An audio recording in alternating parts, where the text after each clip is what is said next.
ಲೋಕಸಭಾ ಚುನಾವಣೆ 2ನೇ ಹಂತದಲ್ಲಿ ನಡೆಯುತ್ತಿರುವ ಹಳೆ ಮೈಸೂರು ಭಾಗದ ಲೋಕಸಭಾ ಚುನಾವಣೆಗಿಂದು ಬಹಿರಂಗ ಪ್ರಚಾರಕ್ಕೆ ಕೊನೆ ದಿನವಾಗಿದೆ. ಅದಕ್ಕಾಗಿ ಅಭ್ಯರ್ಥಿಗಳು ಸೂಕ್ಷ್ಮ ಮತ್ತು ಜನದಟ್ಟಣೆ ಪ್ರದೇಶಗಳನ್ನು ಆಯ್ಕೆ ಮಾಡಿಕೊಂಡು ಬಿರುಸಿನ ಪ್ರಚಾರದಲ್ಲಿ ತೊಡಗಿಸಿಕೊಂಡಿದ್ದಾರೆ.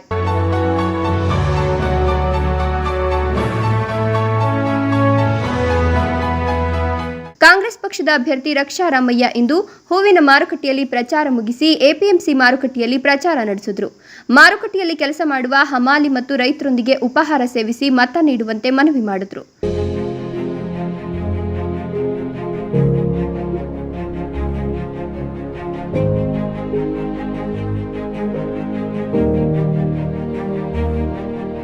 ಇನ್ನು ಎಪಿಎಂಸಿ ಮಾರುಕಟ್ಟೆಯ ವರ್ತಕ ಎಸ್ವಿಟಿ ಮಂಡಿ ಮಾಲೀಕ ಸುರೇಶ್ ಈ ನ್ಯೂಸ್ ಟಿವಿಗೆ ಪ್ರತಿಕ್ರಿಯೆ ನೀಡಿ, ಮಾರುಕಟ್ಟೆಯಲ್ಲಿ ಕೆಲಸ ಮಾಡುವ ಹಮಾಲಿಗಳಿಗೆ ನಿವೇಶನ ಒದಗಿಸಿ ಮನೆ ನಿರ್ಮಾಣ ಮಾಡಿಕೊಡುವ ಭರವಸೆಯ ಜೊತೆಗೆ ಮಾರುಕಟ್ಟೆಯಲ್ಲಿ ಮೂಲಭೂತ ಸೌಲಭ್ಯಗಳ ಪರಿಹಾರ ಕೊಡಿಸುವುದಾಗಿ ಕಾಂಗ್ರೆಸ್ ಅಭ್ಯರ್ಥಿ ರಕ್ಷಾ ರಾಮಯ್ಯ ಹೇಳಿದ್ದಾರೆ.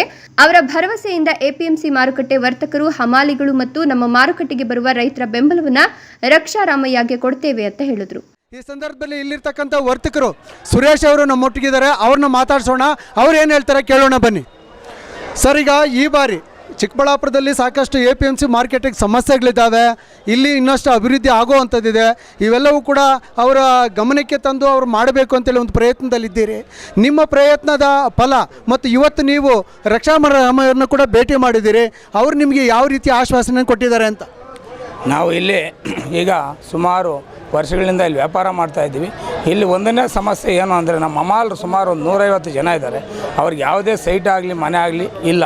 ಹಿಂದೆ ಇದ್ದ ಸರ್ಕಾರದವರು, ಹಿಂದೆ ಇದ್ದ ಅಧಿಕಾರಿಗಳು ಇಲ್ಲಿ ನಾವು ಕೊಡ್ತೀವಿ, ನಮ್ಮ ಹಮಾಲರಿಗೆ ಮಾಡ್ತೀವಿ ಅಂತೇಳಿ ಭರವಸೆ ಕೊಟ್ಟಿದ್ದರು. ಆ ಪ್ರೀತಿಗೆ ಎಲ್ಲರೂ ಅವ್ರಿಗೆ ಅದೇ ರೀತಿ ಅಧಿಕಾರ ಕೊಟ್ಟರು. ಆದರೆ ಸುಮಾರು ಪಾಪ ಯಾಕೆ ಅಂದರೆ, ಇಲ್ಲಿ ಬೆಳಗ್ಗೆಯಿಂದ ಸಾಯಂಕಾಲ ಕೆಲಸ ಮಾಡಿದ್ರೆ 500-600 ಇಲ್ಲ ಅಂದರೆ ಕೆಲಸ ಸಿಕ್ಕಿದ್ರೆ ಸಿಕ್ತು, ಇಲ್ಲ ಅಂದರೆ ಇಲ್ಲ. ಈಗಿನ ಎಲ್ಲ ಬೆಲೆಗಳು ಜಾಸ್ತಿ ಇರೋದರಿಂದ ನಮ್ಮ ಹಮಾಲರಿಗೆ ನಾವು ಅವರಿಗೆ ಒಂದು ಸೈಟು, ಒಂದು ಮನೆ ನಾವೇನೋ ಮಾಡಿಸ್ಕೊಟ್ಟಿದ್ದೆ. ಆದರೆ ಅವರಿಗೆ ಒಂದು ಧನ್ಯವಾದ ತಿಳಿಸ್ತೀವಿ. ನಮ್ಮ ರಕ್ಷಾ ರಾಮಯ್ಯನವರಾಗ್ಬೋದು, ನಮ್ಮ ಪ್ರದೀಪ್ ಈಶ್ವರ್ ಅವ್ರಬೋದು.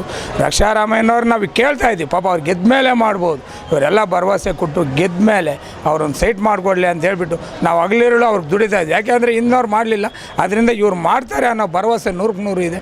ಅದರಿಂದ ನಾವು ಈ ರೀತಿ ದುಡಿತಾ ಇದ್ದೀವಿ. ಇದೇ ದಿನ ರಕ್ಷಾ ರಾಮಯ್ಯ CSI ಆಸ್ಪತ್ರೆ, ಸ್ಕೂಲ್, ರೇಷ್ಮೆಗೂಡು ಮಾರುಕಟ್ಟೆ, ಅಂಬೇಡ್ಕರ್ ನಗರ, ಕೆಳಗಿನ ತೋಟಗಳು ಮತ್ತು ಕಂದವಾರದಲ್ಲಿ ಪ್ರಚಾರವನ್ನು ನಡೆಸಿದರು. ಈ ವೇಳೆ ಮಾಜಿ ಶಾಸಕ KP ಬಚ್ಚೇಗೌಡ, ಯಲವಳ್ಳಿ ರಮೇಶ್, KM ಮುನೇಗೌಡ, ಕಣಜೇನಹಳ್ಳಿ ಜಯರಾಮ್, ನಗರಸಭಾ ಸದಸ್ಯ ನರಸಿಂಹಮೂರ್ತಿ ಇತರರು ಹಾಜರಿದ್ದರು.